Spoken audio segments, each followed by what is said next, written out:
And a good Saturday afternoon, everybody, all across this great country. Welcome to Bethea'S Byte Reloaded. I'm Ernest Bethea, the last outlaw. So good to have you all here. And I've got a lot on the plate today. A lot. So, what I'm going to do first is get started with our missing persons update. Watch your screen.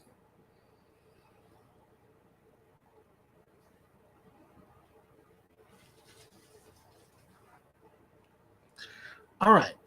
This is Carla Rodriguez. She's been missing since October 20th, 1999, out of Las Vegas, Nevada. So, Las Vegas, pay attention. You need to see this. Carla Rodriguez, as you can see by the pictures on your screen, are all age progressed pictures all the way up to age 25, which is the last one on the right hand side of your screen. Carla, at the time of her disappearance, doesn't have a height, doesn't have a weight, but she has black hair, brown eyes. She also has a small mole above her right eyebrow. Here's the details, as small as they are. Carla Rodriguez was last seen in Las Vegas, Nevada on October 20th, 1999. At the time of her disappearance, she spoke limited English. That's all. That's all they have. The FBI is offering a reward of up to $5,000 for information that leads to the whereabouts of Carla Rodriguez. Additional reward money may be available. So if you have any information regarding this case, you are asked to contact the Las Vegas division of the FBI at area code 702-385-1281 or your local FBI office. What we're asking you not to do if you have this kind of information is hesitate with it. Again, if you have any information regarding the whereabouts of Carla Rodriguez, contact the Las Vegas division of the FBI at 702-385-1281, or you can submit your tip anonymously online at tips.fbi.gov. Please, if you see something, please say something. Let's find Carla. Let's bring her home safe. Okay. Like I said, I've got a lot on the plate today. And how you doing, baby kisses? Yes, you're right. I hope they do find her as well. I hope so. Okay, I've got a lot on the plate today. So I'm going to try and start this in order from the way you see it written right across the ticker. I'm going to begin with a confession. Joran Sloot, we waited years upon years upon years just to figure out what happened to Natalee Holloway. Now, what you're about to hear is audio first from Joran Sloot from the courtroom when he made this confession.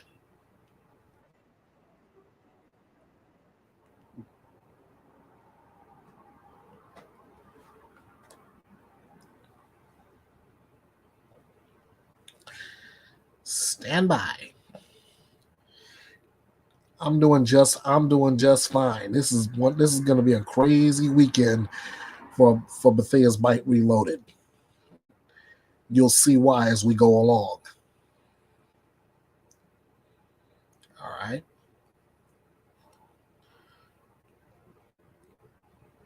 Before I put up anything, let me go ahead and hit everything that I'm supposed to put. First off, any comments, statements that are made here, it's just that commentary. It's just speculation, it's deduction, it's theory, it's opinion, it's not fact. Okay?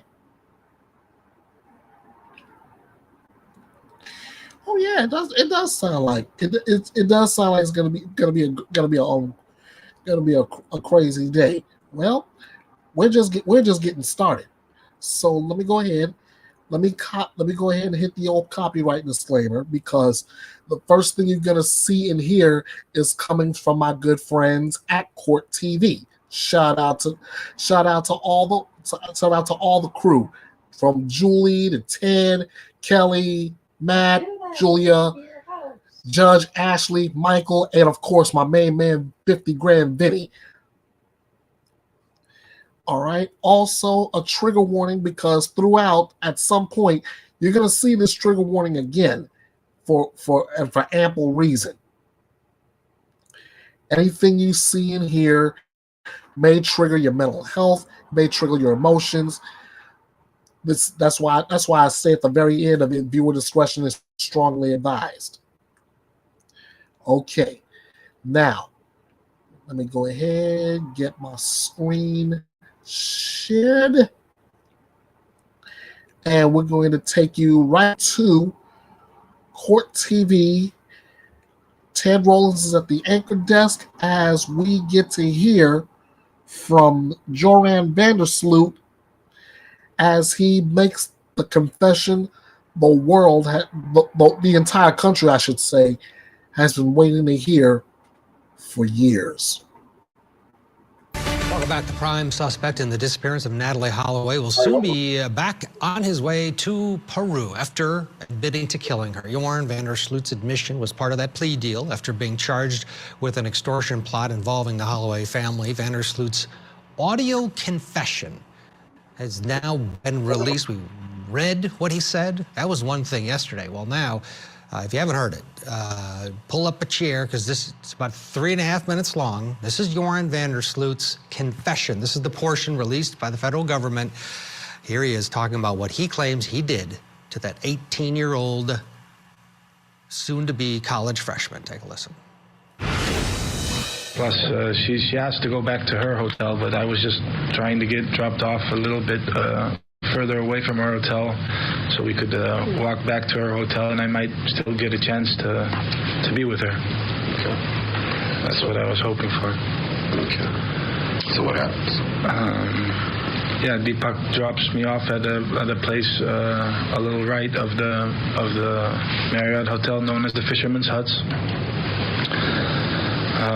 This place is not so far from, the next hotel is the Marriott, and the next hotel after that is another Marriott, which is a timeshare, and then it's the Holiday Inn. We walk along the beach. Do Deepak and Satish get out? Come with what happens? Deepak and Satish leave. They leave. They go back to their home. I assume they go back to their home. They get in their car and they leave. I'm actually with Natalee walking along the beach. I find a space before we get to the Marriott Hotel, where I lay her down. We lay down together in the sand, and we start kissing each other. I get her to kiss me again. We start kissing each other. And I start feeling her up again, and she tells me no. She tells me she doesn't want me to feel her up. I insist. I keep feeling her up either way. And she knees me. She ends up kneeing me in the crotch. When she knees me in the crotch, I get up on the beach and I kick her extremely hard in the face. She's laying down unconscious, possibly even dead, but definitely unconscious. And I see right next to her there's a huge cinder block laying on the beach. When you say cinder block, looking at the walls of this place, is it like those? The exact same cinder blocks. I see a huge cinder block laying on the beach. I take this and I smash her head in with it completely. yeah, her face basically, collapses in. Even though it's dark, I can see her face is collapsed in. Afterwards, I don't exactly know what, I'm scared. I don't know what to do, and I decide to take her and to put her into the ocean. So I grab her and I half pull and half walk with her into the ocean. I push her off. I walk up to about my knees into the ocean, and I push her off into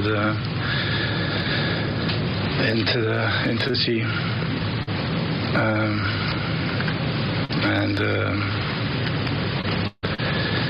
Yeah. After that, I get out. I walk home.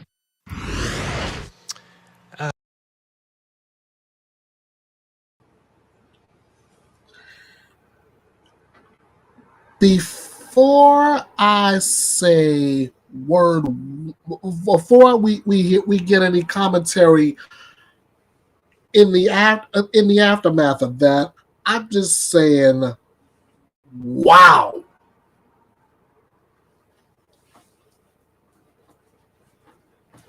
Let me get my facts straight here. Boy meets girl. Boy gets enamored with girl. Girl seems to be enamored with boy. Boy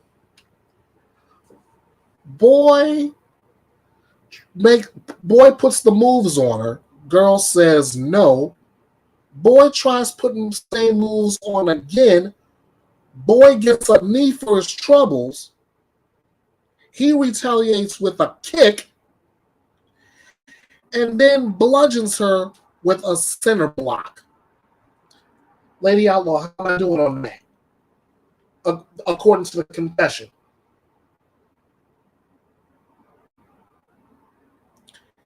She won't even answer because she's just as stunned as I am. I mean, first of all, fellas, if you need a subtle reminder, let me say this again for all clarity. When a girl says no, she means no. She means back off. She don't want you. Period.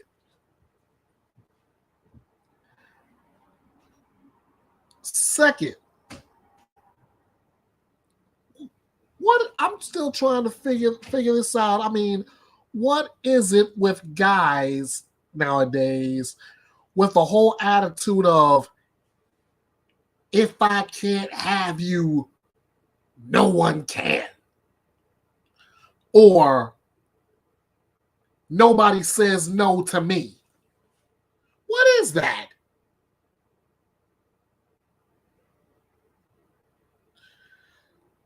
I'll tell you what. I would love for somebody with the right state of mind to be able to let me know what that is. And I see Baby Kisses totally agrees with me on that statement. Let's go back to Court TV. Let's hear a little bit of commentary before I say my last piece and move on. Absolutely chilling to hear him describe the demise of Natalee Holloway, just an 18-year-old young woman, so clinically. The Holloways, Beth Holloway, told her Charlie Pater she believes him. She believes that this is closure. They understand now what happened to Natalee. Jack Rice is with us, and Jack, you're the perfect guy to have because of your experience in the working with the CIA. And a lot of people said, I don't believe that story because she would have washed back in. Or cinder block, where the next morning, where's the bloody cinder block? How accurate, assuming that they've got the top guys with the FBI analyzing what he's saying, he took a lie detector test. At the end of the day, the federal government is pretty confident that he's telling the truth, that this story is the truth.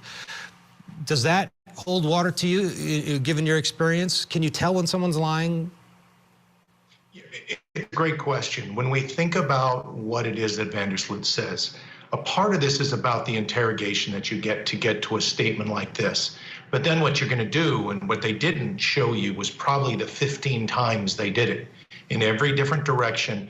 But then when we start talking about a lie detector test, and people don't really get this, as a former CIA officer, this is something that I had to go through myself multiple times.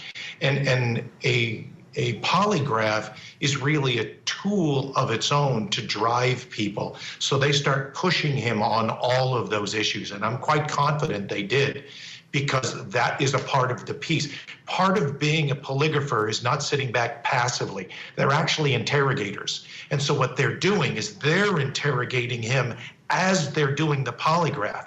They'll start talking about, where did you see the cinder block? When you picked it up, which hands did you use? And then they'll go back and they'll test just that piece. And they'll talk about, where was the cinder block? Was it to your right? Was it to your left?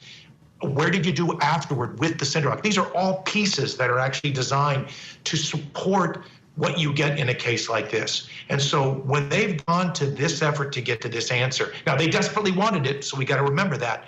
But the fact that they got to this place to say, we're going to essentially let go of the murder investigation, because they did, he pled guilty to extortion. That tells you that they must have felt pretty confident, or under so much pressure, that they would do anything to make it go away. I don't want to be a conspiracy nut when it comes to that issue. I would simply say that with everything that they have, everything that they've done, and the time that they had to do this interrogation and series of interrogations, I'm pretty confident the Bureau knows what they're doing when it comes to this issue. Beth Holloway, Natalee's mother, sat down with our Shanley Painter yesterday after the hearing, and Shanley asked her about how difficult was it to listen to this, and, well, take a listen to what she said. Even as shocking and painful as it is to hear him say that, it was still more torturous for me than not knowing. And I can say that now because I went for 18 years with not knowing to now knowing. I see the difference. And as hard and painful as it was, it's better than the last 18 years because it's over now. Her murder has been solved. Joran Vandersloot is no longer the suspect in Natalee's disappearance. Joran Vandersloot is the murderer. He's the murderer. He's the killer of Natalee. So that is now giving me that never-ending nightmare being over. Jack, this was a extraordinary operation, if you will, from behind the scenes, and for years, you know, Beth Holloway's done a fantastic job of advocating for herself with some help from others. But to move the federal government into organizing this, negotiating his extradition from Peru, for all of this to take place, it took a lot. Your thoughts about what was engineered here with the goal, the single goal, wasn't to put him into an Alabama federal institution or a federal United States federal institution. It was to get the truth, and they think they did. This is actually an extraordinary thing, to the point that I don't think people realize the amount of effort that had to go through to this. It's not just Justice Department to Justice Department in Peru. You got to bring in the State Department, because it's going to become something that's actually national to national.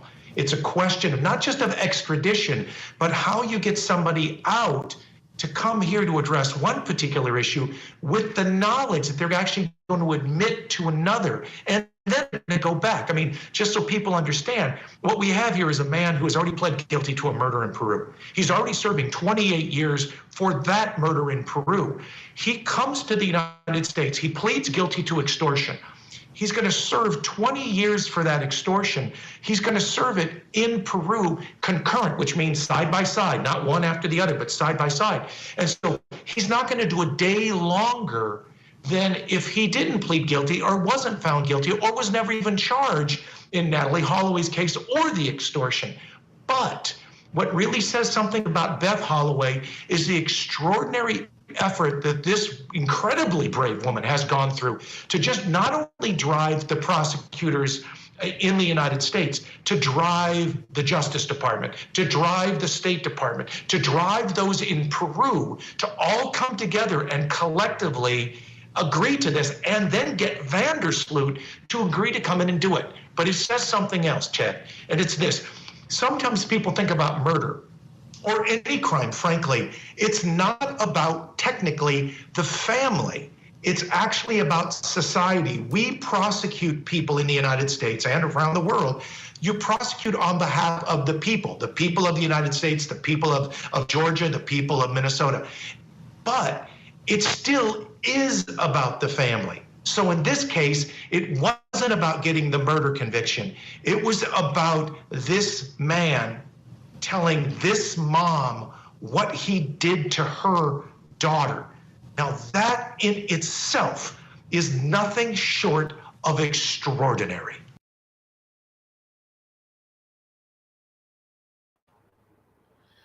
My God. And I gotta give Beth Holloway all the credit in the world. She was patient, and she got exactly what she was looking for in this confession. And I believe that as soon as he's done with doing the time for this extortion, he will do time for the murder of Natalee Holloway.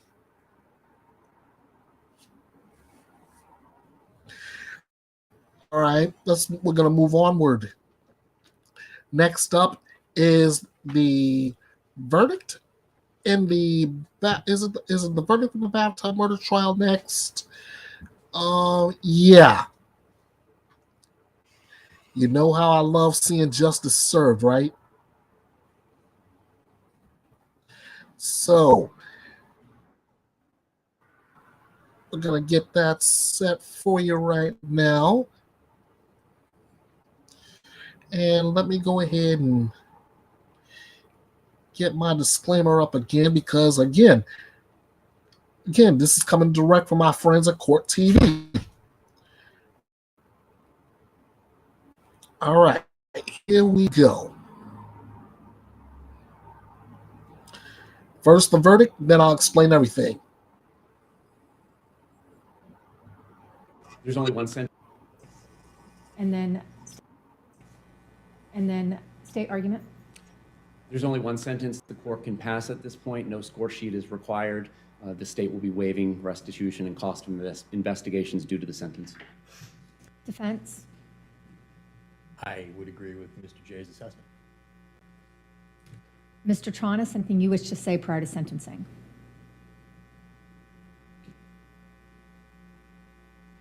I think you just said no, is that right? Then in this case,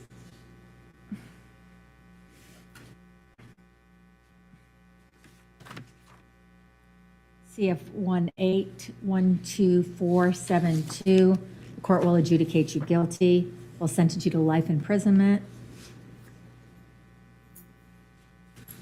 with credit 1877 days, impose all the statutory required court cost fees, cost of prosecution.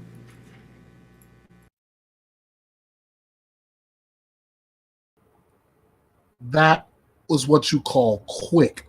That's what you call not waiting for a sentencing. Let me break the whole thing down for you all. Jury deliberated for more than 5 hours before finding a man guilty of murdering his wife after claiming he found her dead in the bathtub.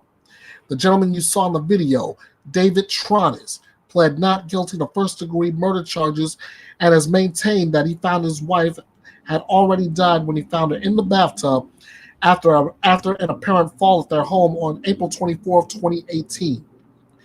Immediately following the verdict, as you just heard, Tronnes was sentenced to life in prison. Court TV obtained the transcript of David's interview with the police, where he told them that he met Shanti Cooper Tronnes, his wife, met online in 2013.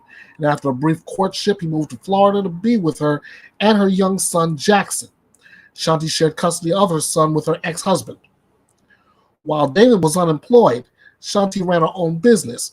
As a couple, the two had purchased a home that required extensive renovations and had been working to repair it. In notes obtained from Shanti's computer by detectives, she appeared to bemoan the toll project was taking on their relationship and bank accounts. I ask him why he is so cheap. He keeps telling me how much money he has been spent on this house and that he will almost have $1 million into it. We are no further along into the renovation, and our relationship is getting worse, she had said. On April 24, 2018, Tronnes called the police at 3:50 p.m., saying that Shanti was not breathing. He initially told police that he pulled Shanti from the shower, laid her on her back. Court TV reviewed the report from the first officers who responded, who noted that Tronnes' response to Shanti's death seemed to be feigned grief. And in a sworn statement, one officer said that Tronnes was, quote, acting in a manner as if he was trying to exaggerate the state of his distress. David sounded as if he was hysterically crying one moment and then would completely stop and answer certain questions as if nothing was wrong in a very matter-of-fact way. He would then go back to sounding as if he was sobbing hysterically. The 911 call to police and medical sounded rehearsed and disingenuous. Officers noted another inconsistency in the shower. David told the dispatcher's responding officers and the officers who interviewed him that he had pulled his wife from the tub. In the interview with officers, David described his wife's head as having been submerged beneath the water and said the water was still running when he found her. But officers at the scene noted that Shanti was fully clothed and that the tub and surrounding areas were dry. Officers noted in their report, quote, the tub did not have water in it and was not wet. The diluted blood was dry. The floor outside of the tub was dry. The bathroom rug flipped towards the window was also dry. The carpet from the bathroom entrance to the area where the decedent was lying was dry. The decedent's clothing looked damp but was not soaking wet, as if she was just removed from a tub full of water. The blood I observed on her skin was also dried blood, end quote. The medical examiner ruled that Shanti's death was a homicide and that she had died from strangulation and blunt force trauma, not drowning. Before Shanti's death, the couple had been talking to a production company about being part of a TV show called Zombie House Flipping and had met with the show's producers. While David was excited about the project, Shanti was apprehensive. The case had extensive delays before seeing a jury because David was not found competent to stand trial until January 2023. His attorney had attempted to change his plea from not guilty to not guilty by reason of insanity, but the judge ruled that would not be allowed because they missed the filing deadline. So there you go, ladies and gentlemen. Yeah, Baby Kisses said it right. Busted big time, to the point of him spending life behind bars. Ladies and gentlemen, justice served. Now we're gonna move onward, and this one has me chuckling a little bit. There was supposed to be a hearing a few days ago with accused murderer Richard Allen, but before that goes down, his attorneys just up and said, "I quit."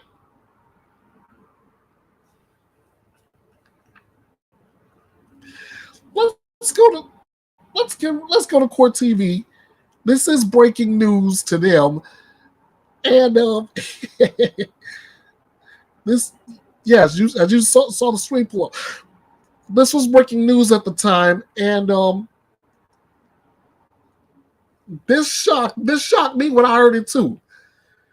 Defense attorneys right before the scheduled court hearing just says, "I quit."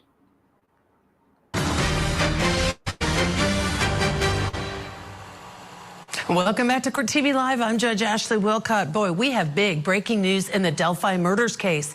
Richard Allen's attorneys have quit. The judge announced it just a short time ago. I'm incredulous. Allen is accused in the 2017 deaths of Abigail Williams and Liberty German. Now, we were unable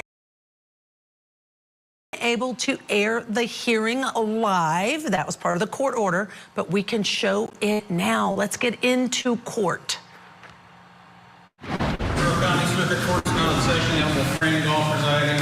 Thank you. You may be seated.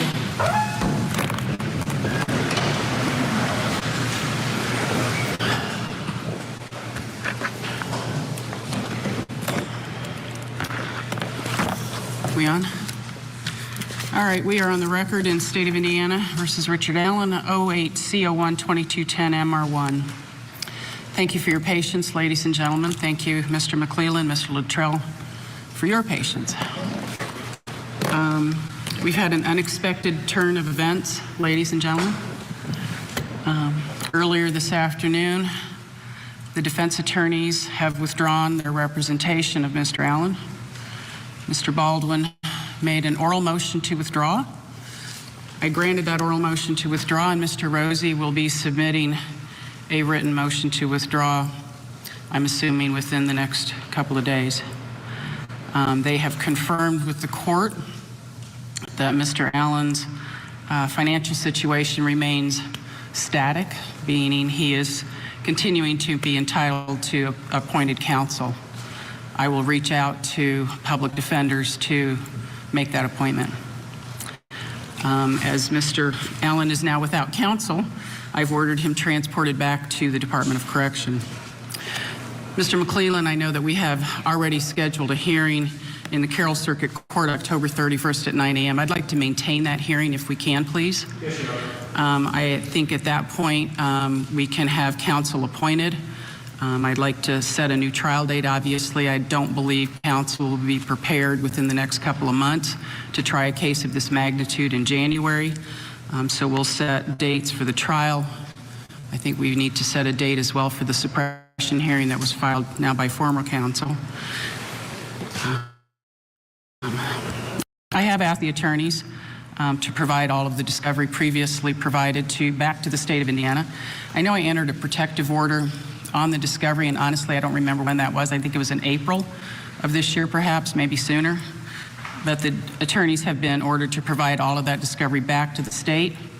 And if you would maintain that until such time as it can be turned over to successor counsel, I would appreciate that, Mr. McClellan. Yes, Your Honor. I've also asked the defense attorneys to cooperate with successor counsel.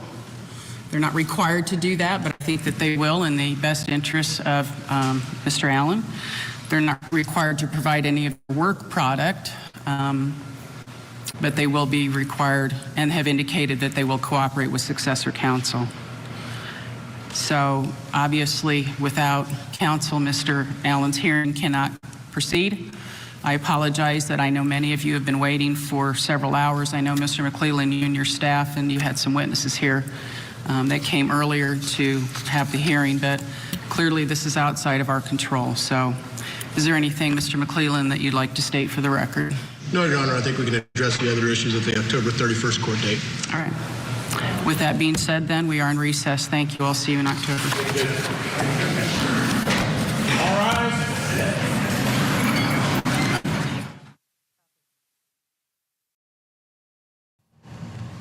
All right, I'm stunned, but this happens. He had private counsel and his Financial situation is static, so therefore, public defenders are going to be appointed to represent him. Our own Court TV crime and justice correspondent Matt Johnson is in Fort Wayne, Indiana, was there for the hearing, joining us live. Matt, so glad to have you on with us. Tell us about what happened in this hearing. Yeah, I was in that courtroom and my eyes were on what was supposed to be the defense table and also Richard Allen seated there. He wasn't in our camera shots. That was Court TV cameras in that courtroom because he wasn't actually brought into the courtroom for that. After the judge granted that his two defense attorneys, Bradley Rosie and Andrew Baldwin, were off the case, then he was never even brought in with no representation and he was transported back to Carroll County. All of this a major bombshell here in Allen County where Judge Fran Gull usually presides. That's her courtroom. Usually she drives down to Carroll County to hold these hearings. But again, this was an emergency hearing of sorts after those leaked photos of the crime scene that some say are connected to a former employee with the defense team. So that could be the reason behind all of this. But Judge Ashley, everyone was shocked. You could hear pin clicks. You could hear a pin drop in that courtroom today. After a long wait, we were waiting for this to start on time at 2 o'clock Eastern. It didn't. There was a long delay. We saw Allen's wife, Kathy Allen, walk, and she was in tears. She was holding her face, and she sat down in the front row, and then she was let out by deputies. Richard Allen's mother was also there. She came back into the courtroom and grabbed her jackets.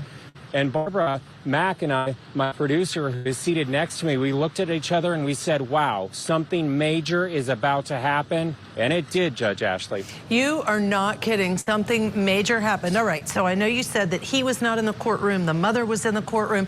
It looked like there were a lot of other people in the courtroom. Are you able to share with us, Matt? Did it appear to be media, interested parties, or do we even know? First off, courtroom itself, as you could see in that video, looked like a movie set, just a gilded, historic courthouse in general, and that brought everyone to an awe when we were let in after waiting several hours just to get a place in that courtroom. The first two rows on each side was either for family members, for the prosecution, and both families were represented here for Libby and Abby. More of Libby's family was here, including Kelsey, her sister, and her grandparents, and they were talking to one another. And then on the defense side, we had Allen's family members who I just mentioned, and mostly those seats were empty. But it was media from all across the region, and international media was also here, and a lot of podcasters and YouTubers. And it was quite interesting what we were realizing, and we were overhearing as they would introduce themselves, because they would talk about the case and their speculation as to what was going to happen next or what was going to happen today. And then they would use their online names when they would introduce themselves. So it was kind of the cyber world that's been following this case, according to what my producer and I were talking about, to reality in that courtroom today. Matt, to your point, just looking at those pictures, you're right. That courtroom is stunning. I've been in a lot of courtrooms. You've been in a lot of courtrooms. Barbara McDonald has been in courtrooms. And just the marble, the green, the gorgeous it is, the art, and Grace Wong had prepared us for this, but to see it on the video, it is something else. All right, I had another question for you, and that is if we could talk a little bit about the reason for today's hearing. Anything you might know about that? There were leaked photos of the crime scene. What else have you heard, do you know, that we can report about the whole reason for the hearing that's now been continued? You know what, Judge Ashley, we were hoping to learn that today because, again, all parties remain under a strict gag order in this case. But just by the nature of the judge not being able to travel down to Carroll County, calling this somewhat of an emergency hearing on the heels of those leaked photos that have been described on social media as crime scene photos, and then there are reports that it is connected to a former staff member of the defense. So with all of that swirling around, that's when this meeting was called. And according to the court documents, the judge said to discuss the upcoming hearing on the 31st, which was scheduled down in Delphi in Carroll County, and other matters which recently have arisen. And that was the quote in the court documents for this hearing, when she required Allen to be transported from Allen County and also, or Carroll County, and all of the teams of the prosecutors and the defense to be here in her courtroom. So unfortunately, there was nothing discussed today to include any more details, but we do know that the scheduled hearing is still set to take place on the 31st in about a week and a half in Carroll County, and by then Richard Allen should have newly appointed public defenders. And I know the judge did say a case of this magnitude, she doesn't necessarily expect that these newly appointed public defenders are going to be ready for trial in January, because she recognizes it is a big case with a lot of discovery and other things they're going to have to do to be prepared. Matt Johnson, always great to have you on. Thank you for your excellent reporting there live in Indiana.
All right.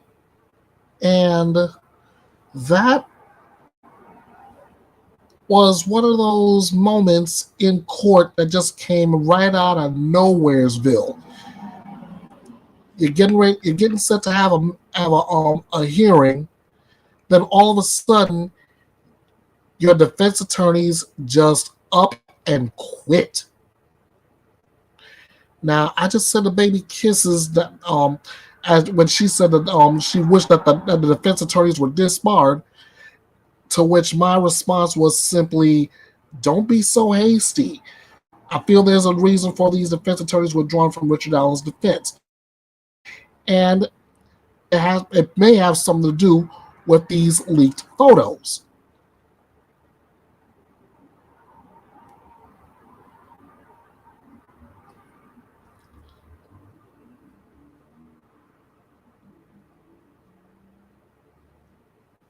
Now, keep this in mind.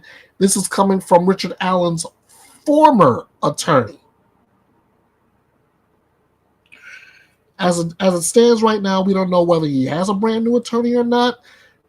If he does, or even if he doesn't, and have one appointed to him, we'll find that out on Halloween, October 31st. Right now, I'm trying to get this thing set up so you can hear.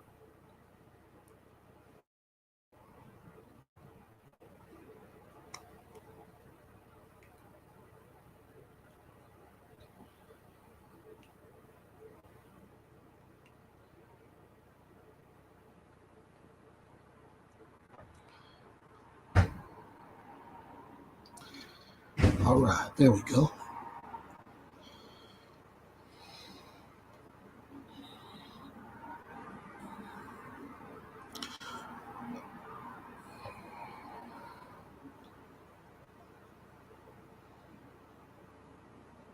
All right, let's see what we got. We got comments coming here.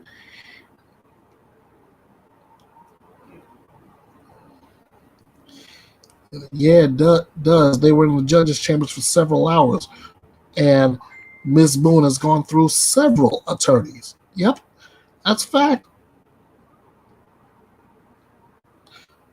All right, but we're going to see exactly why these defense attorneys decided to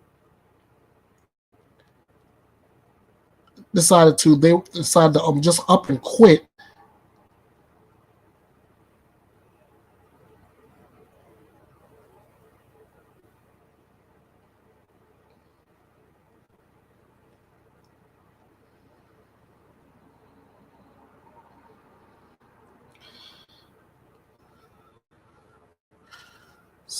So let us join. Oh.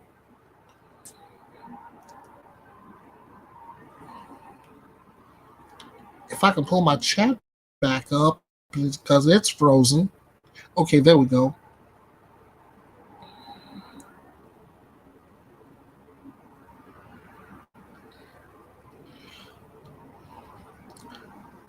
Oh, Cooking and Crime said it made her laugh because it makes her laugh because apparently that's a thing for Sarah Boone too. Oh my God, I almost forgot. Sarah Boone has went through how many different attorneys?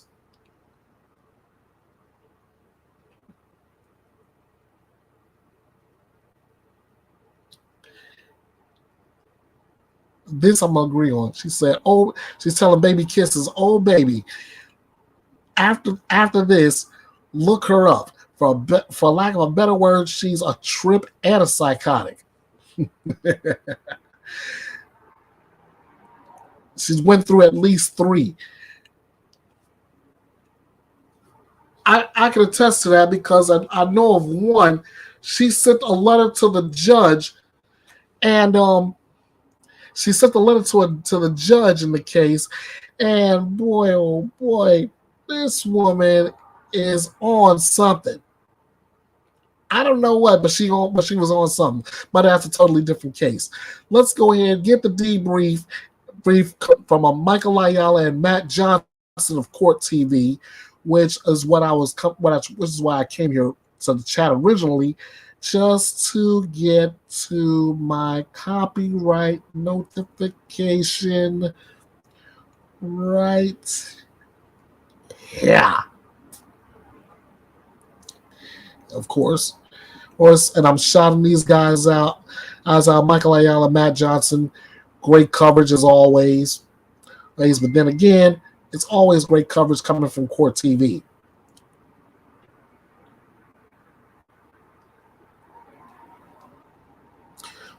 Oh, and for everybody that wants to know about Sarah Boone's case as far as her going through attorneys, thanks to Cooking and Crime.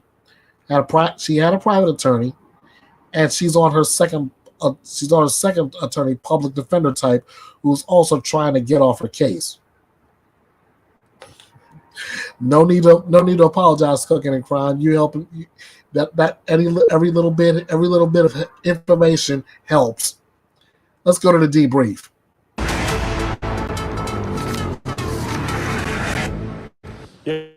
Yeah, Michael, this community is still feeling the ripple effect from that bombshell earlier today. Richard Allen's defense attorneys quit right before that, what was an unscheduled hearing here at the Allen County Courthouse. Mr. Allen's financial situation remains static, meaning he is to be entitled to appointed counsel. I will reach out to public defenders to make that appointment.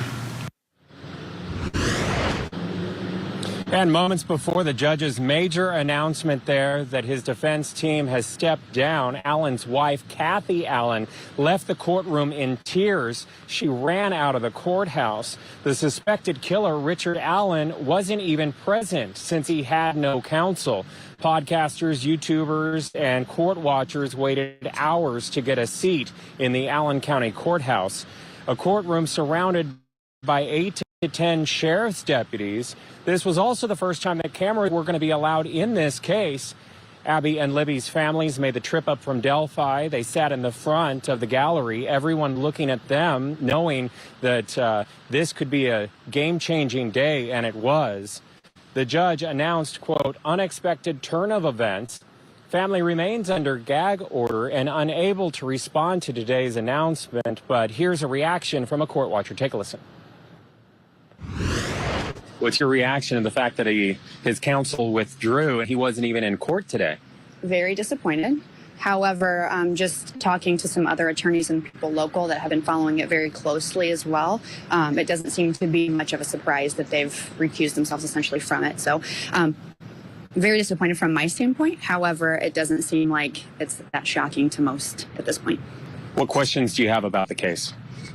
I have all the questions. I would love to know the ins and the outs, but I would love to know if it's more of a deeper scenario than what we actually see, which I'm sure it is. So I'm sure we're just hitting it on the head with Richard Allen, but I would love to see more of what's down underneath it and what he knows. So I'm just shocked that he hasn't kind of rolled over on anybody at this point, and I would love to know more of what he's got hidden.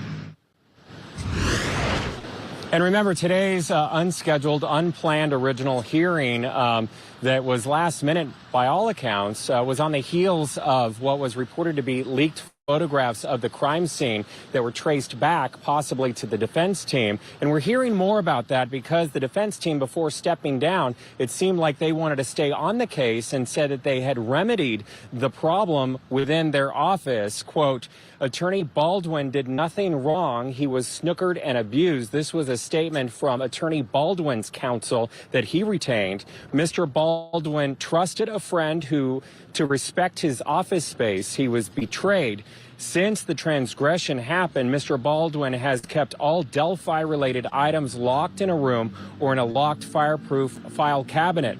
Furthermore, defense counsel has put together a plan for curative action in which no items will be left unattended for even a second in any unlocked room. So again, that kind of points to the fact that they wanted to stay on counsel. And yes, in fact, there was a problem with a leak in their office. The next scheduled hearing remains on the docket, despite the fact that Allen doesn't have a defense right now, defense attorneys, for Halloween.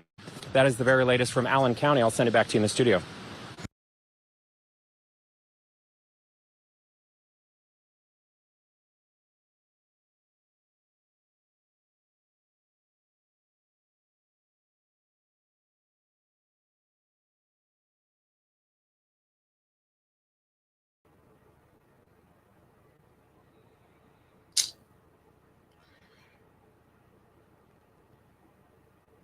And there you have it, ladies and gentlemen. It was a leak coming from the defense attorneys themselves. Now that was, so if I had to say something on that, it would be smart move withdrawing yourself from the case, recusing yourself pretty much, because that kind of a leak that will surely tank your case, no matter which side of the aisle you're on. The next hearing, as I mentioned, it'll be on Halloween, October 31st, and I will have coverage of it right here. Bethea'S Byte Reloaded. Moving onward.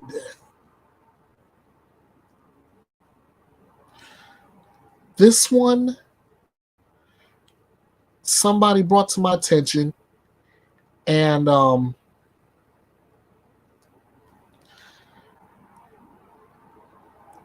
was asked if I would cover it. I listened to a good little bit about this case, and let's just say, one, this case, I am going to put on the copyright disclaimer first of all. That way I'm covered on that, and now I'm also gonna cover you guys with this trigger warning.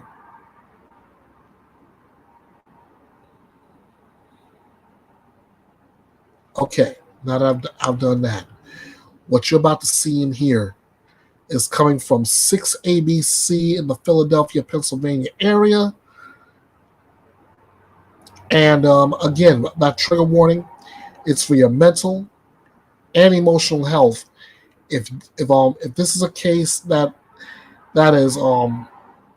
trigger either mental or emotional issues, I would suggest you turn away now.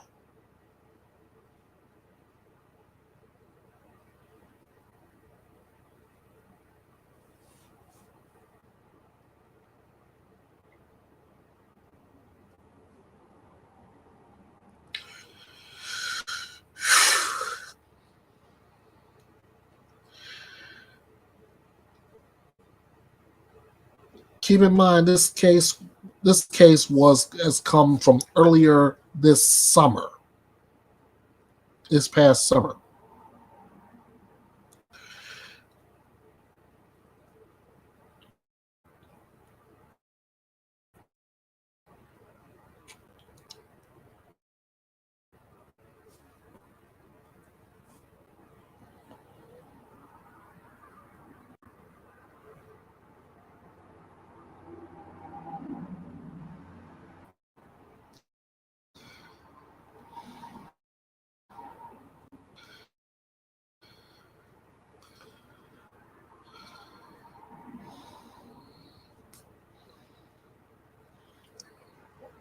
Of children. Police came upon the kids who were 4 to 16 years old almost exactly a month ago. Some of them allegedly hidden, others in an abandoned trailer. And tonight we're learning the extent of the conditions those kids were subjected to. Action News reporter Annie McCormick joining us live at Penn Ridge Regional Police in Sutterville tonight. Annie, the details here are just appalling. And Brian, those children ranging in ages from 4 years old to 16 years old, they remain in the care of the county where they have been since this investigation began in April. Their parents were charged last week. These are the parents accused of neglecting their 7 children in this Sellersville trailer park home. 47-year-old Shane Robertson and 37-year-old Crystal Robertson charged by authorities after a concerned neighbor called police when she saw the kids breaking into an abandoned trailer. I seen them going into the trailer next door here and taking some things out, and that's why I called. Tammy DeHaven's call to police on April 23rd triggered an investigation, and the children, ages 4 to 16 years old, were placed in the care of the county. Police say Crystal admitted she put a lock on the refrigerator and referred to the kids as garbage disposals with legs. In the course of the investigation, authorities found none of the 7 children had any formal education and all lacked basic knowledge. Some of the children did not know their own birth dates, and the children had extensive medical issues, including at least one who had maggots and needed most of the hair shaved from her head since the damage and infestation was so dire. The parents are currently out on bail, but did not come to the door today. It's horrible. I don't understand how parents could do that with their children. I hope they're better off. They're in a better place, so I hope they're taken care of. So that's what they deserve. They deserve to be children. And Brian, tonight each parent faces 7 felony counts of child endangerment. For now, we're live in Sellersville. Annie McCormick, Channel 6, Action News. Brian. Unimaginable stuff. Annie, thank you.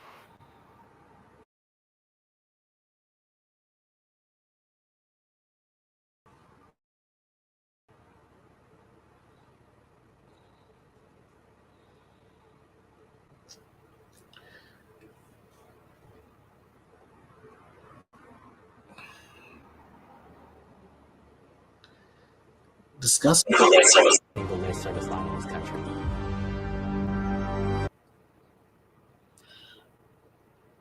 So disgusting. You're right, baby kisses. I couldn't have said it any better than that.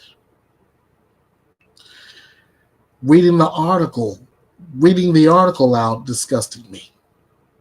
But this is part of my coverage. So if those of you with those strong stomachs, you're not sick and easy, prepare to have that status changed. 2 parents, wink wink, in Bucks County have been charged with multiple felonies after their 7 children were found living in deplorable conditions. 47-year-old Shane Robertson on the left side of your screen and 37-year-old Crystal Robertson on your right of the 600 block of Roseanne Lane in West Rock Hill Township are charged with 7 counts of endangering the welfare of children. The children, as you heard, range in age from 16 to just 4 years old. The investigation began with a report of children entering an abandoned trailer on April 23rd in the Green Top Trailer Park Penn Ridge Regional Police Department said that in a news release. Police found a 12-year-old girl who told officers she was taking a blanket to keep her rats warm because her family does not have much money left. While they were talking, a 14-year-old girl appeared from behind the property. Police say neither girl was properly dressed, saying the 14-year-old had clothes on that appeared dirty. When officers brought the children to their parents, who live in a trailer park next door, police say they found deplorable living conditions and a refrigerator secured with a padlock. According to the affidavit, Crystal Robertson told police the lock was there because the children were stealing food and called the children garbage disposals with legs. Police later returned with an investigator from Bucks County Children and Youth and found 4 more children hidden in a rear bedroom. Officers say they found feces in several places in the home, and some of the walls and floors were in disrepair. Some 24 rats were found in cages. Multiple other animals, including dogs and snakes, were also found. The living conditions were found to be unsanitary and essentially unsafe, police said, and the children were taken into protective custody. A medical evaluation of the children at a hospital found most of them were malnourished, police said. Some of the children had low kidney function. 2 of the children had to have their heads shaved due to severe matting, and one of those children was found to have maggots in her hair. 2 of the children needed to have extensive dental treatment, police said, and some of the children needed eyeglasses. During the investigation, police said it was found that none of the 7 children had attended school and lacked basic knowledge. Several of them didn't even know their birthday. The children exhibited social anxiety, police say, and they allegedly told officials they didn't like to be in public or around other people. Shane and Crystal Robertson are free after posting 10% of their $100,000 bail.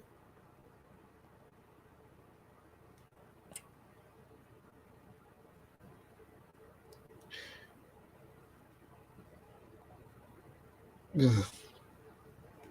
It was the 16, 14, 12-year-old in school. None of them. The article said and as did the video. Oh, they lack basic education. Some of them didn't even know when their birthday was.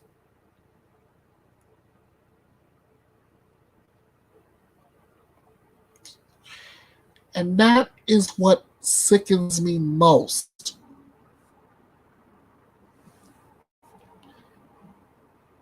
What are these? I can't even call them parents. In fact, I can't even give them the title of Pinos. I can't even call them Pinos. Parents in name only. No, they don't even deserve that title. I mean, you gotta be kidding me.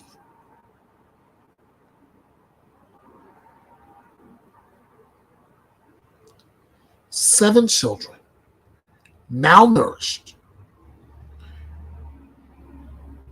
some had to have their heads shaved because of severe matting. A couple of them with maggots in their hair. Who lets this happen? A mother doesn't. A father doesn't. So who does? These monsters. These monsters. And as far as that 10% of their $100,000 bail each, they shouldn't even have bail. They're a menace to their own children. I can only imagine what they're like to the public.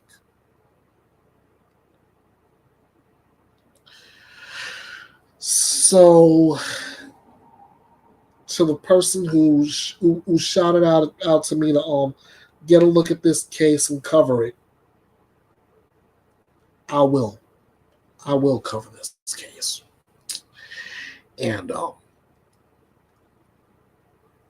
I pray to God for those children. I pray to God for those children that they get the justice they are seeking, because the monsters that were supposed to be taking care of them,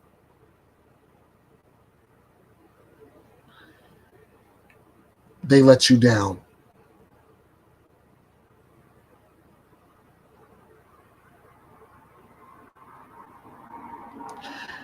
All right.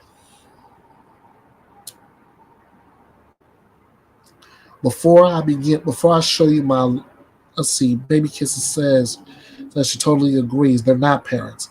How no one ever turned them in before this now is ridiculous too. Absolutely.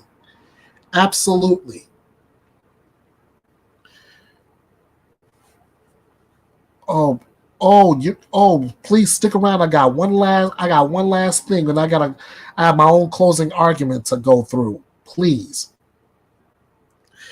Before I show off this last piece of video,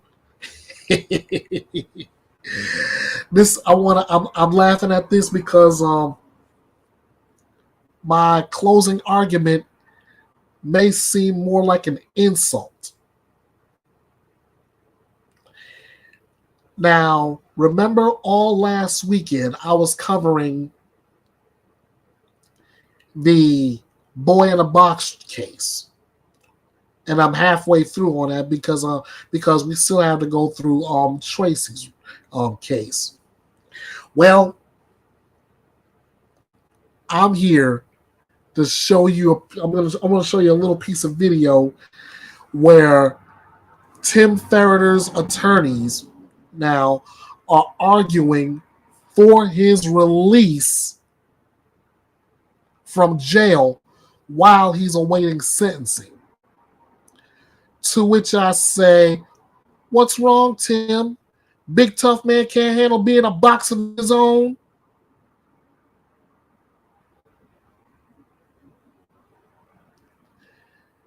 You put your 14-year-old son. You put your 14-year-old son in a box.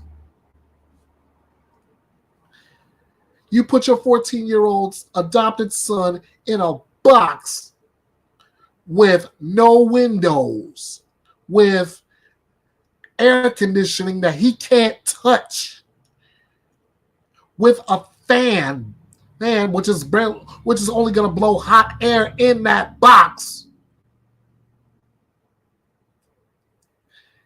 And now you're being punished pretty much the same way, and you can't take it. Oh, son, that's just too damn bad. That's just too damn bad. Let me start with the report first. But all I'm saying is when I start with this report is, Tim Ferriter, you deserve every bit of this.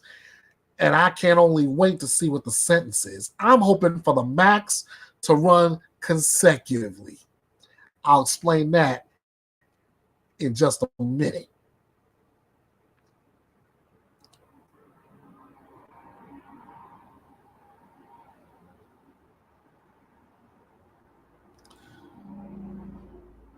As I set this up, I want to shout out WPTV Channel 5 NBC. I'm Jay Cashmere. Convicted child abuser Tim Ferriter remains at the Palm. Hold on. Slow your roll. Oh, I got you. And I'm shouting you out right now. WPTV in West Palm Beach, NBC 5 for their coverage of this hearing. And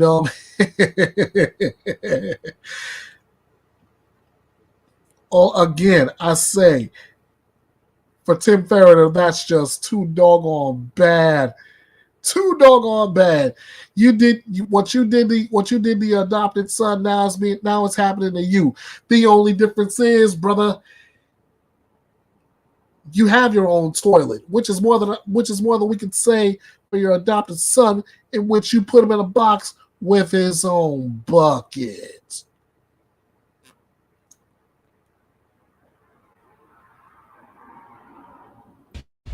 I'm Jay Cashmere. Convicted child abuser Tim Ferriter remains at the Palm Beach County Jail tonight. A hearing to determine whether he should be released on house arrest until his sentencing next month is on hold. Judge Howard Coates didn't make a ruling from the bench, instead saying he needs to review case law before issuing a written order. He indicated he would move to do that promptly to get that out as soon as possible. Ferriter was back in court today for the hearing after being convicted a week ago for locking his adopted son in a box-like structure in his garage for hours on end.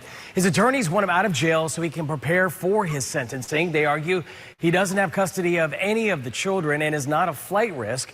They also told the judge their client would surrender his passport and wear a monitoring device and would reside in Palm Beach County. In terms of the address, I'm happy to provide the address to the state. I'm happy to have them go and do whatever they need to do to make sure that there's no child at the house or anything of that nature. He's been convicted, and now that there's a mandatory prison sentence, that creates a substantial risk of a flight risk, Your Honor, that was not present before, and also leans against that it would be appropriate for pre-sentencing release. Now, of course, keep you posted when Judge Coates makes a ruling. Ferriter will be sentenced November 16th. He faces up to 40 years in prison after being convicted of child abuse, child neglect, and false imprisonment. His wife Tracy is facing the same charges and is awaiting trial.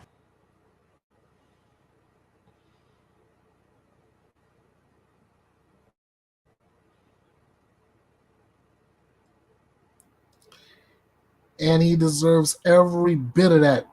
He deserves every bit of that sentence. But I said, let him out before sentencing? Nah, I don't think so. Let him experience exactly what his son experienced. Keep him in that box all the way to November 16th, and then when it comes time to sentence him, let him know that he's gonna be in that box permanently for the next 40 years. Yeah, that's what I'm talking about. I mean, let's look at this from the Court TV's perspective. Of course, I'm gonna bring them up. Judge Ashley Wilcott, Michael Ayala is gonna bring this to our attention, and then once, yeah, that's right, he would run. He would run. That's the reason Assistant DA Brianna Coakley, shout out to her, mentioned that he would likely be a flight risk. Very, very good call.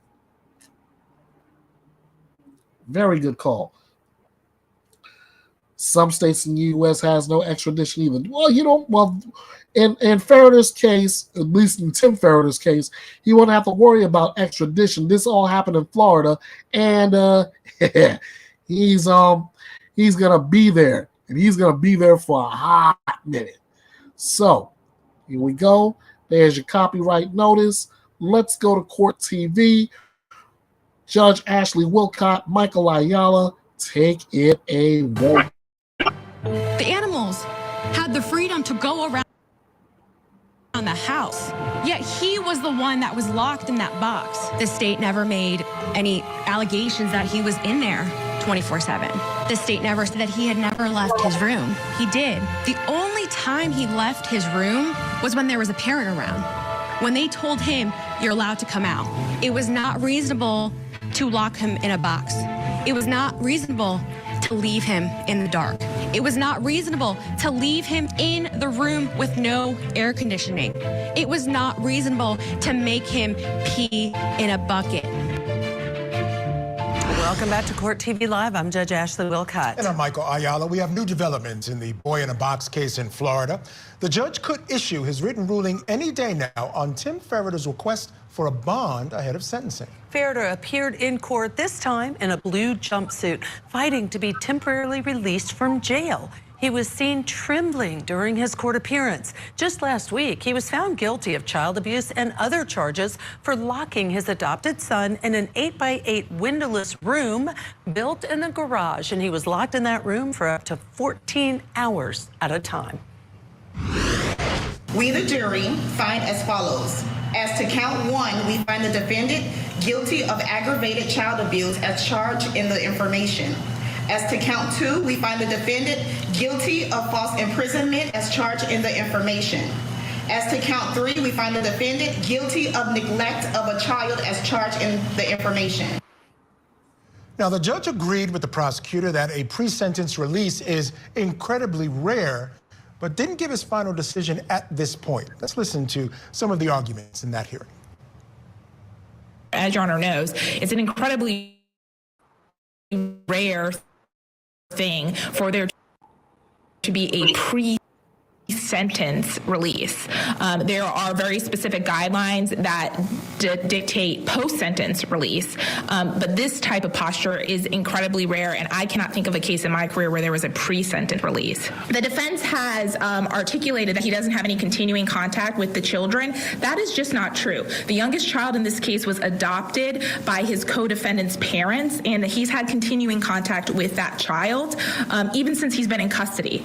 And so there is a substantial risk, and I think it's important to note that that child was removed from his custody by the Department of Children and Families. That dependency case closed when the adoption took place. And so there's a risk even that he'll have continuing contact with a minor child or even be living in a home with a minor child. We don't know that because the defense hasn't provided any evidentiary support for where he'll be living, who he'll be willing left, and whether or not only we can prevent him from fleeing, but we can protect the community from someone who has now been convicted of multiple crimes against a child. And so based on all of that, I don't think that they've reached their evidentiary burden, but there's substantial support for the idea that he has a risk, especially in consideration in light of the bottom of the guidelines in this case in a mandatory prison sentence. Okay. All right. Thank you. Ms. Coakley, rebuttal. Mr. White. So I'm familiar with Kraft. The issue in terms of burden to start with is it's our burden to deal with the securing of his return to court, which is the entire purpose of bond. And we're dealing with that through the issues that we brought up as to surrendering his passport and a GPS monitor, and that he will be residing in Palm Beach County. In terms of the address, I'm happy to provide the address to the state. I'm happy to have them go and do whatever they need to do to make sure that there's no child at the house or anything of that.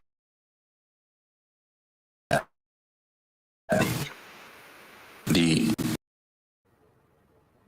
bond amount, there's nothing in the case law that says who puts up the money. That was irrelevant. And in terms of who... Why is it irrelevant? Because bond is typically, it creates financial exposure for the defendant putting up the bond or for his family that's putting up the bond.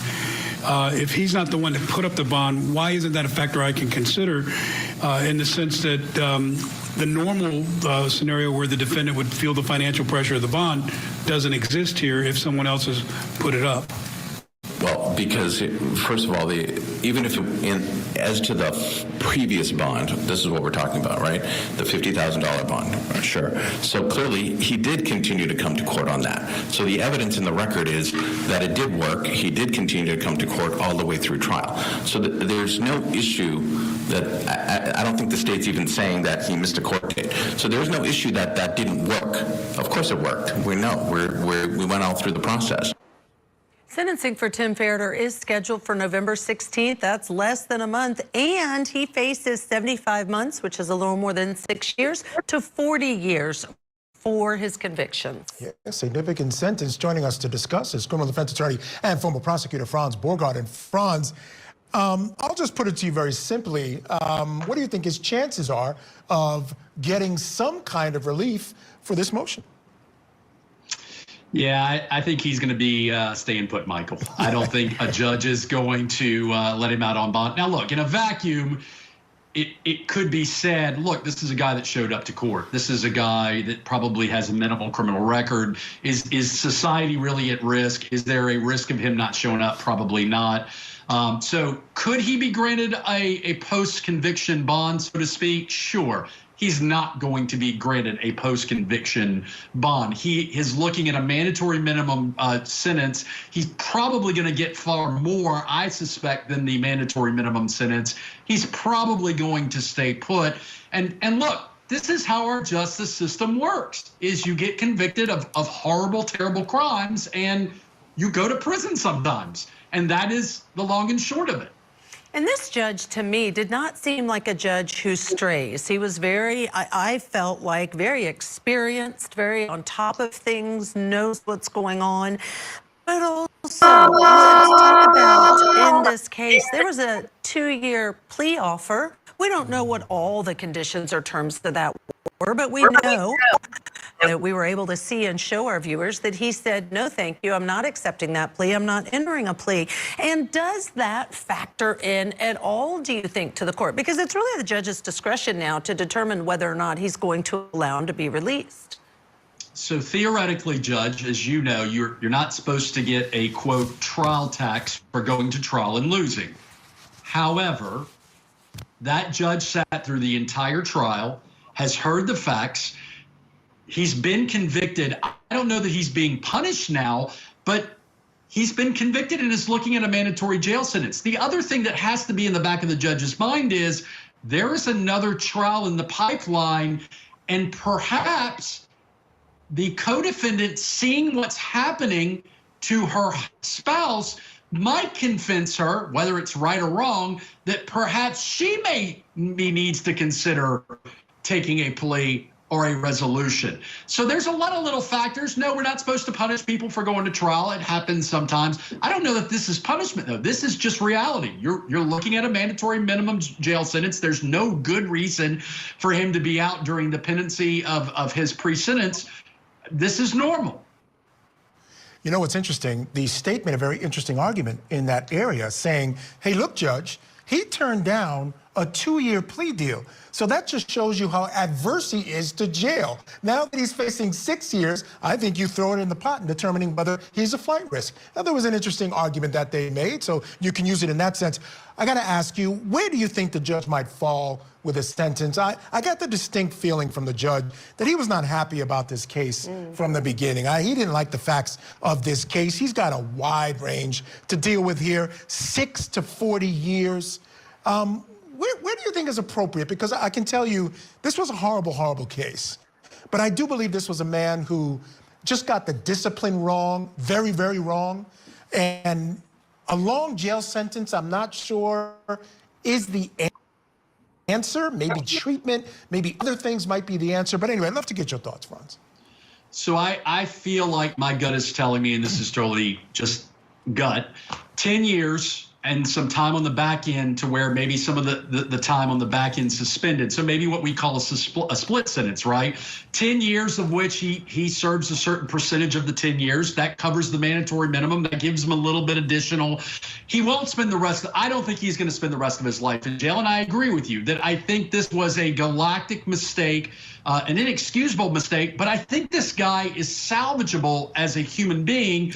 And at the end of the day, I think that putting him away for 20, 30, or 40 years isn't justice. I think putting him away for a period of time, getting him some help and assistance, putting some time over his head, I think that smells more like justice to me. And not being able to raise any more children, because I don't think he should get that privilege. That's my opinion. So never get his children back at any I don't point? think that he should be allowed to if he's there for 10 years, unless you can really show rehabilitation. But, you know, look what he did to one of his kids. I have to tell you that I do write down my prediction, and I put Timothy Ferriter so I wouldn't forget.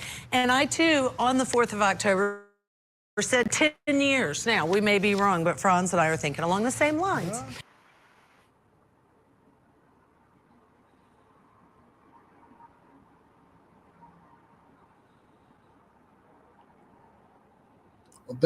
Well, Tim Ferriter, as far as his a possible pre-release, forget it.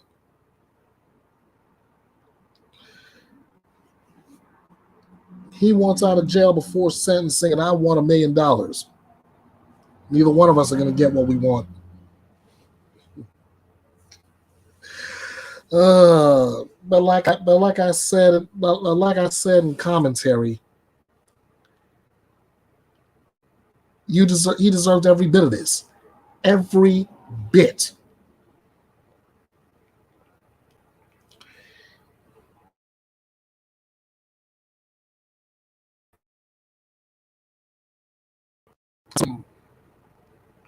Before I put this thing in a nice tidy bow, if possible, without any tech difficulties, because I'm about to line this thing up.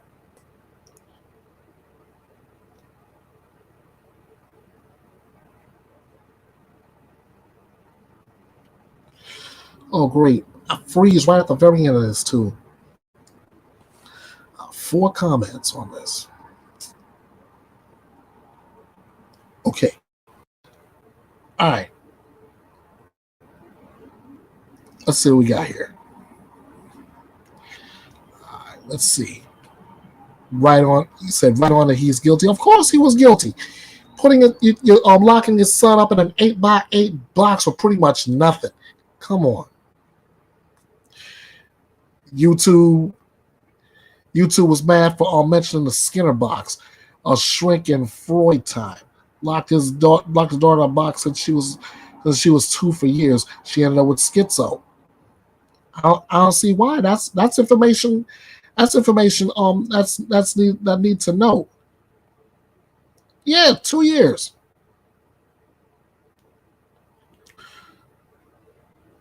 Screw up a child's mouth for a slap on the hand. I agree. That is BS. And thanks for telling me I'm not frozen now. Like I said though, Tim Ferriter got the verdict he gambled for. He had a sweetheart deal where he could have been in for 2 years and on probation for 5. Famous case in shrinking Freud time.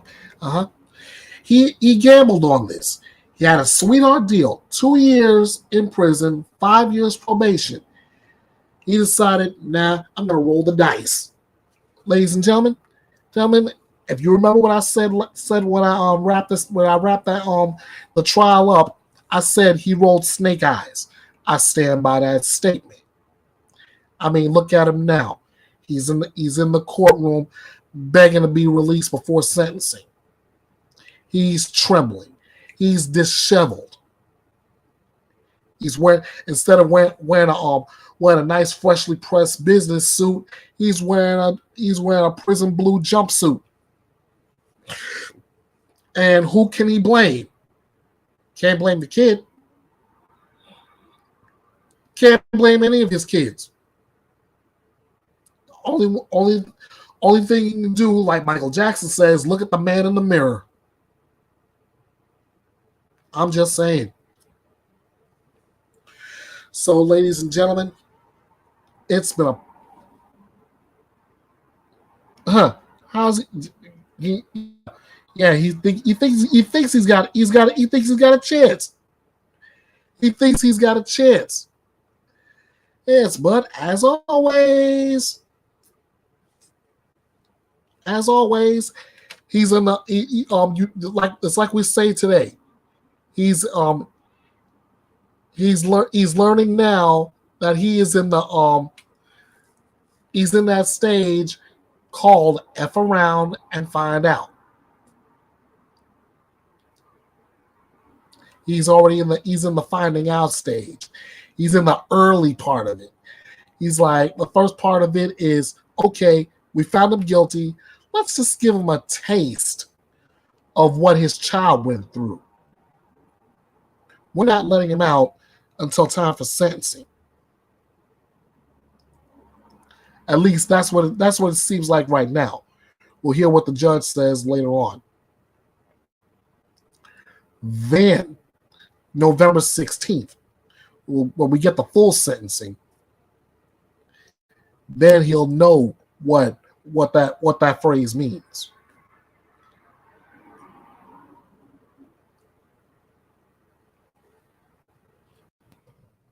All right, ladies and gentlemen, I'm about to wrap this thing up in a nice, tidy bow here. I want to thank everybody that was in the chat, Cooking in Crime, Baby Kisses. Thanks for joining me, and thank you for watching. I really go ahead, Baby Kisses. You can watch the whole thing in its entirety later, but I thank you for coming. Let me go ahead and hit everybody up as to how to get in contact with me all over this social media thing. And this is a labor of love for me because I've been involved in I've been watching a lot of true crime cases over my over the last few years, and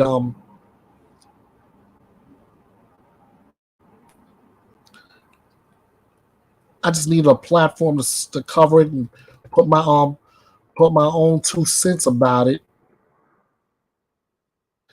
And now I have something.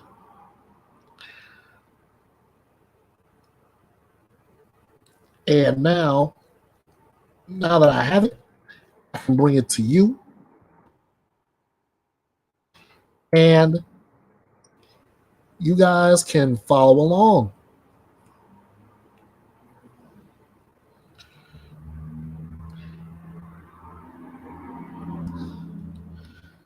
So now you guys can be able to get a hold of me with any case, any kind of commentary you want. And I can respond the best way I know how. So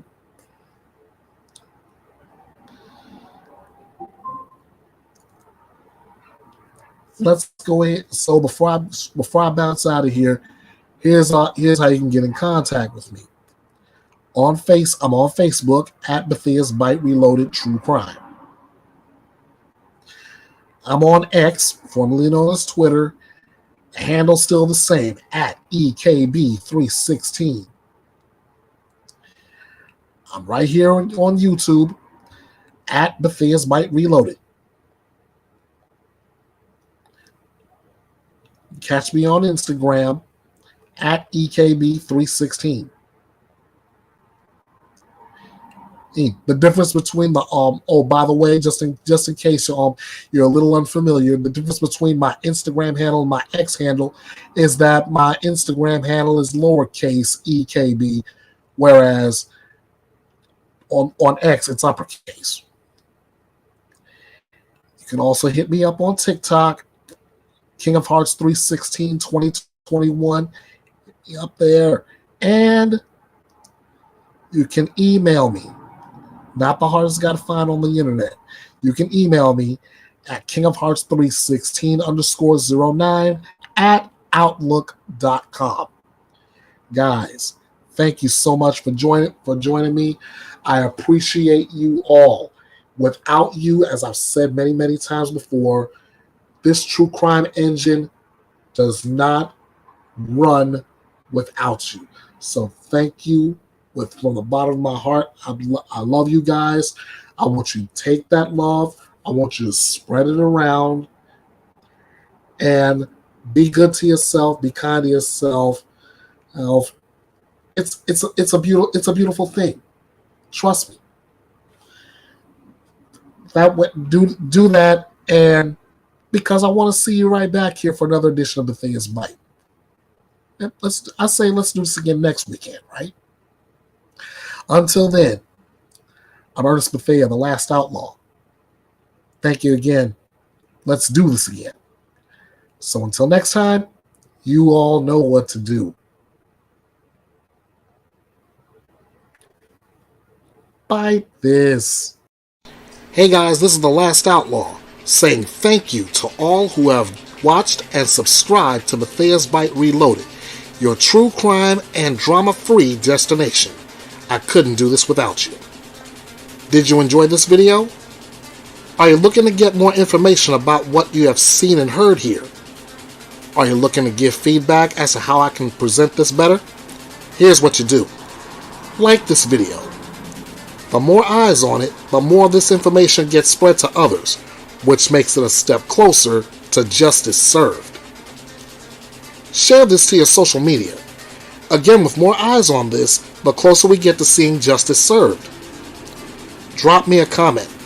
Whether it's on the topic or the presentation, I will respond to your theories and ideas. If you haven't subscribed yet, what are you waiting for? Hit the subscribe button to show your support for this little true crime engine, powered by you. Set your notifications to all for future videos. Be sure to follow Bethea'S Byte Reloaded all over social media. At Bethea'S Byte Reloaded True Crime on Facebook. At EKB316 on X, formerly known as Twitter. At Bethea'S Byte Reloaded on YouTube. At EKB316 on Instagram. At King of Hearts 316 2021 on TikTok. You can email me at kingofhearts316_09 at outlook.com. This is your home for news without the drama, your opinions, lively debates, your voice heard, and above all else, justice served. This is Bethea'S Byte, and it's reloaded.